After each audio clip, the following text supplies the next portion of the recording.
الرحمن الرحيم فانكحوا ما طاب لكم من النساء صدق الله العظيم. وقال النبي صلى الله عليه وسلم من سن سنتي وجبت له شفاعتي فهو وارد علي الحوض او کما قال علیہ الصلوۃ والسلام. دوستو، عزیزو، بھائیو، بزرگو، نکاح ایک سنت ہے اور اللہ کا حکم ہے. اسی لیے اسلاف کہتے ہیں نکاح کا اصل مقصد گناہوں سے بچاؤ ہے. جو انسان اس بات کی نیت کرے گا کہ اللہ تو نکاح کے ذریعے سے مجھے نیک بنا، پاک بنا، اچھی اور سکون کی زندگی عطا فرما، تو اللہ تعالیٰ نکاح کے ذریعے سے اسے جنت والی زندگی نصیب کرے گا. جو نکاح میں اپنی منمانی نفسانی مد نظر رکھتے ہوئے نکاح کرتا ہے، اس کے نکاح بے برکت والا ہو جاتا ہے. شادی آبادی کے لیے کی جاتی ہے، شادی سکون کے لیے کرتے ہیں. نکاح کا اصل مقصد ہی لتسکنوا الیہا، تاکہ مرد کو عورت سے، شوہر کو بیوی سے، بیوی کو شوہر سے سکون حاصل ہو، سکون کا سبب بنے، حفاظت کا سبب بنے، عزت کا سبب بنے، راحت کا سبب بنے، عافیت کا سبب بنے. اسی کے لیے نکاح کرتے ہیں. نکاح کے ذریعے سے خود بخود بندہ اللہ کے نزدیک، بندوں کے نزدیک عزت والا ہو جاتا ہے، اس کی عزت بڑھ جاتی ہے. جس کی شادی نہیں ہوتی، جیسی جیسی عمر بڑھتی رہتی ہے، لوگ سوالیہ نشان سے لڑکے کو بھی دیکھتے ہیں، لڑکی کو بھی دیکھتے ہیں. پوچھتے ہیں کیا بھائی، کیا عمر؟ 30 سال، ابھی شادی نہیں ہوئی کیا؟ پوچھتے نہیں پوچھتے. کیا بھائی، کیا عمر؟ 25 سال، ماشاءاللہ بھائی شادی کی عمر ہو گئی. بھائی تمہاری کیا عمر؟ 35 سال، اللہ اکبر، ابھی شادی نہیں ہوئی کیا؟ پوچھتے نہیں پوچھتے. کیوں پوچھتے ہیں؟ اس لیے پوچھتے ہیں کہ بھائی تمہاری عمر جب شادی کے ہو گئی ہے، ہر انسان کی زندگی کا تقاضا الگ الگ ہوتا ہے عمر کے اعتبار سے. چھوٹے چھوٹے بچے ہوتے ہیں، آپ کھلونا دے کر ان کو بہلا سکتے ہیں.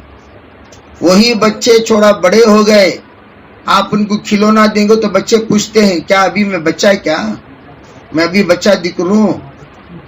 بچے کو یہ معلوم ہو رہا ہے کہ اس عمر میں جو چیز کے ذریعے سے میں پوچھ رہا ہوں، سائیکل میرے ابو لا رہے ہیں، سائیکل کا کھلونا، تو سائیکل کے کھلونے سے دل بہلانے کی عمر ختم ہو گئی، ابھی تو سائیکل چلانے کی عمر ہے.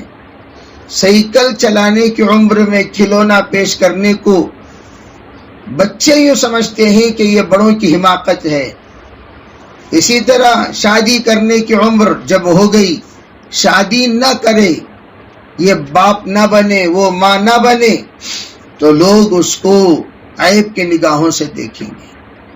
اسی لیے کہا جاتا ہے کہ 3 چیزوں میں ہمیشہ جلدی کیا کرو. ایک، بچے جب بڑے ہو جائیں تو شادی کرنے میں تاخیر مت کیا کرو. شادی کرنے میں ابھی بچہ پورے جھڑنے کے بعد شادی کرتی. پورے جھڑ گئے جناب والا. اس وقت حضرت والا ڈھلتی ہوئی جوانی میں ہے. کون سی جوانی؟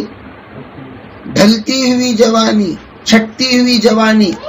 اب اس میں نکاح کر کے کریں گے کیا؟ اسی لیے اللہ کے رسول علیہ السلام فرماتے ہیں جلد شادی کرنے سے ذمہ داری بڑھ کر بندہ عفت والی زندگی گزارنے والا بن جاتا ہے.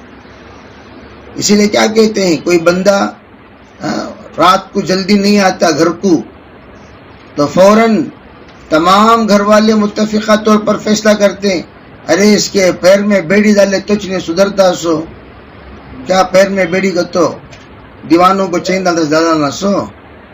کہ بھائی شاید کیوں بولتے ہیں, یہ جملہ کیوں استعمال ہوتا ہے, اس کے پاوا میں بیڑی ڈالے تو چنے سدھرتا سو, یہ جملہ کیوں استعمال ہوتا ہے؟ کیا شادی کو بیڑی کہتے ہیں؟ نہیں, ذمہ داری. یعنی جب اس کے پیر بندھے جائیں گے, جب یہ بیکار جگہ چلے گا نہیں, یہ جب جانے کو سوچے گا فوراً سوچے گا ارے بھائی میری بیوی ہے, مجھے واپس گھر کو جانا ہے, میرے بچے ہیں, مجھے واپس گھر کو جانا ہے, ارے بھائی اس وقت میں ذمہ دار ہو گیا ہوں, مجھے واپس گھر کو جانا, میری بیوی بچوں کو سنبھالنا. تب جا کر, حالانکہ انہیں فیملی میں رہتے ہوئے اسے فیملی مین نہیں بولتے, فیملی مین بیچلر لائف, اسے فیملی مین بولتی ہوں. شادی ہونے کے بعد ارے انہوں فیملی مین ہو گئے, کیا مطلب؟ ذمہ داری آ گئی, لڑکی کو بھی لڑکے کو بھی. اس لیے میرے عزیز بھائیوں, شادی بہت بڑی نعمت ہے. اسی لیے حضرت نبی اکرم صلی اللہ علیہ وسلم سے لوگوں نے آ کر, ایک صحابی نے شکایت کی. کیا شکایت کی؟ حضرت بہت غریب ہو رہا ہوں, بہت تکلیف ہو رہی ہے, بہت پریشانی ہو رہی ہے. حضرت نے فرمایا شادی کرو. شادی کر لیا. شادی کر لو کا مطلب کیا؟ شادی کر لو, ذمہ داری بڑھے گی, فکر بڑھے گی, تمہارا سوچ بڑھے گا. تم سوچنے والے ایک نہیں دو ہو جاؤ گے, میاں بیوی مل کر سوچو گے ارے ہماری زندگی کے لیے کرنا کیا چاہیے. پھر آئے کہنے لگے حضرت اور فقر بڑھتی جا رہا, اب تکلیف بڑھتی جا رہی ہے, پریشانی بڑھتی. حضرت نے فرمایا اور ایک شادی کر لو. یہ سب کو نہیں, یہ حدیث سب جنے خوش ہو جاؤ کو.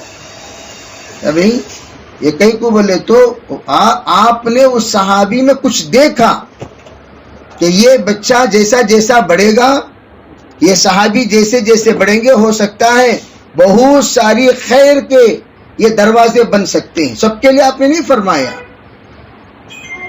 پھر انہوں نے پوچھا حضرت اور تکلیف بڑھ رہی ہے, پریشانی بڑھ رہی ہے, کیا کریں؟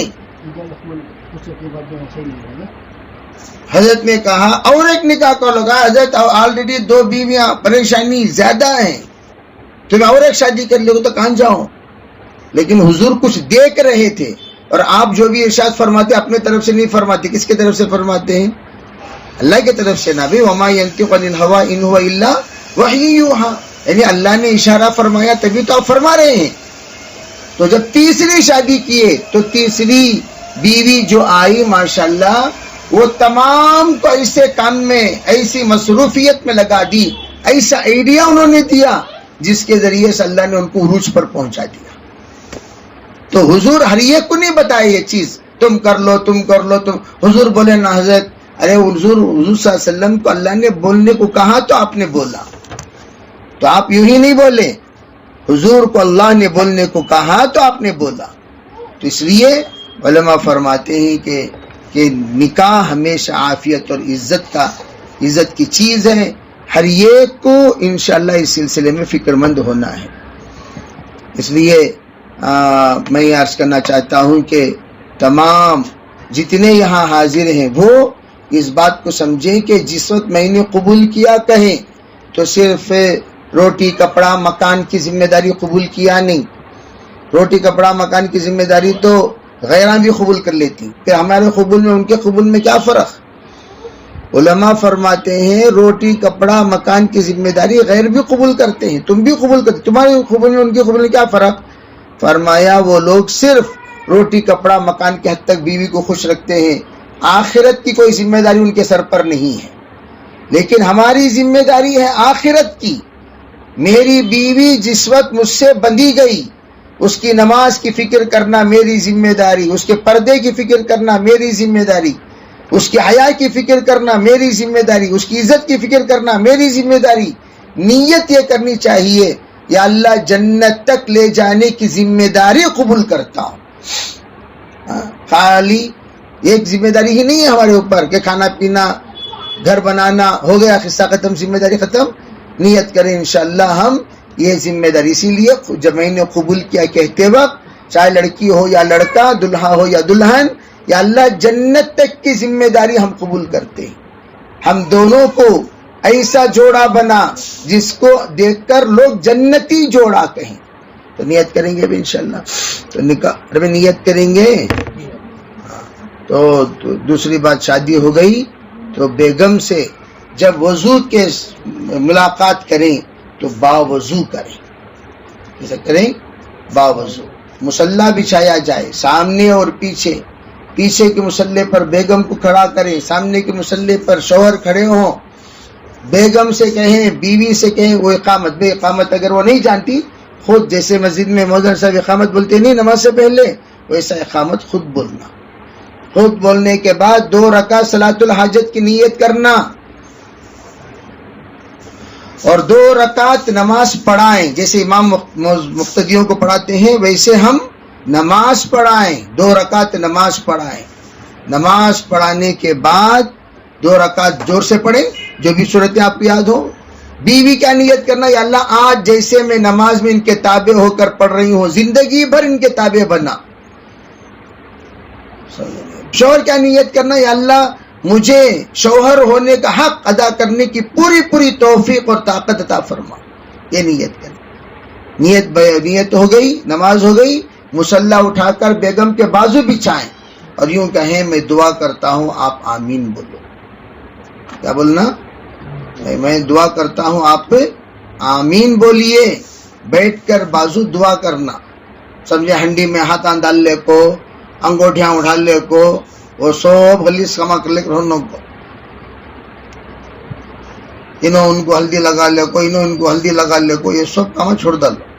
توبہ کریں گے انشاءاللہ. بھائی ایک خاتون اسلام میں آئی ہے، انہیں آنے کے بعد انہیں یہ سوچنا چاہیے میں غیروں کا طریقہ چھوڑ کر آئی ہوں. یہاں بھی دیکھے تو وہ طریقے ہیں نا. ابھی بات سمجھ میں آ رہی نہیں آ رہی؟ دونوں میں فرق نہیں. ہم نہ بھی ان کو کو دیکھی کیا بھائی ہمیں وہ طریقہ چھوڑ کو یہاں آئے سو. یہاں بھی دیکھو کہ ایک بے وقوف ملا گدھا کہیں کا، کہہ رہا تھا کہ جب تک تو جا کو فلاں درگاہ کی 7 چکر نہیں لگاتی تب تک میں تجھے آ کر بیوی نہیں مانتا.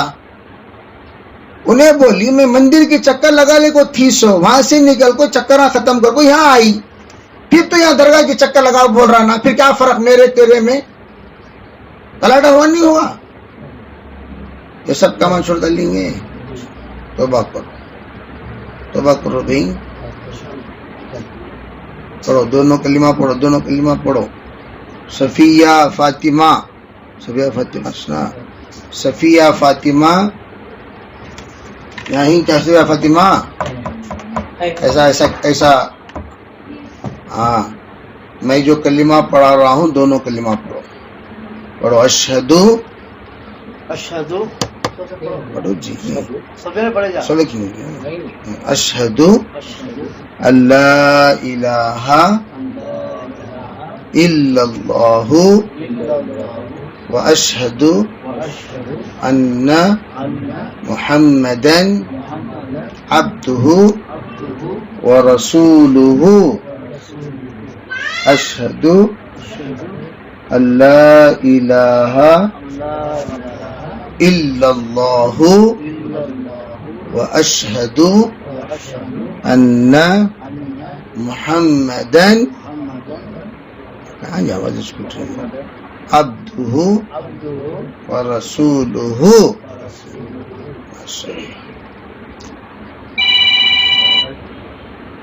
الحمدللہ الحمدللہ نحمده ونستعینه ونستغفره ونؤمن به ونتوکل علیہ ونعوذ باللہ من شرور انفسنا ومن سیئات اعمالنا من يهده الله فلا مضل له ومن يضلله فلا هادي له.